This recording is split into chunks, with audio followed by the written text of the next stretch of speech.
বৈশাখ ঘিরে টাঙ্গাইলে জমে উঠেছে মৃৎশিল্পের কাজ। নারী পুরুষ শিশুরা দিনরাত ব্যস্ত মাটির খেলনা ও তৈজসপত্র তৈরিতে। তবে উপকরণের দাম বেড়ে যাওয়ায় কমছে লাভ। টিকে থাকতে কুমাররা চান সরকারি সহায়তা। আব্দুল্লাহ আল নোমানের রিপোর্ট, জানাচ্ছেন সুলতানা মরিয়ম।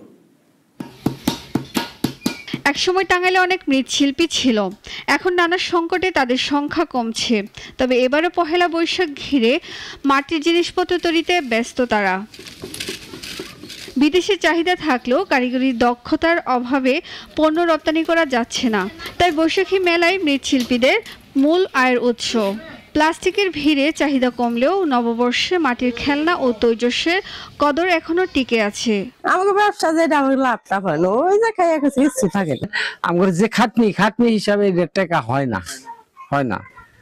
তাই আমি মনে করেন যদি সরকার কিছু সাহায্য করে তাহলে আমরা তৈরি হইলে খাইতে পারবো আর কি। ব্যবসা করছি আমরা, এই ব্যবসাতে তো যা হয়েছে এখন তার পোলাবান চলে না। বাংলাদেশের এই পুরনো ঐতিহ্যবাহী শিল্পকে টিকিয়ে রাখতে সার্বিক সহযোগিতার কথা জানান সংশ্লিষ্টরা। শিল্প বাংলাদেশের একটি বহু পুরানো ঐতিহ্যবাহী শিল্প ছিল, বর্তমানে এটা বিলুপ্তির পথে।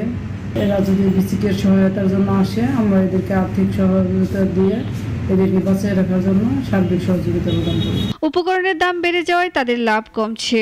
জীবিকা নির্বাহের তাগিদে এই ঐতিহ্য ধরে রাখতে তারা সরকারের সহযোগিতা কামনা করছেন।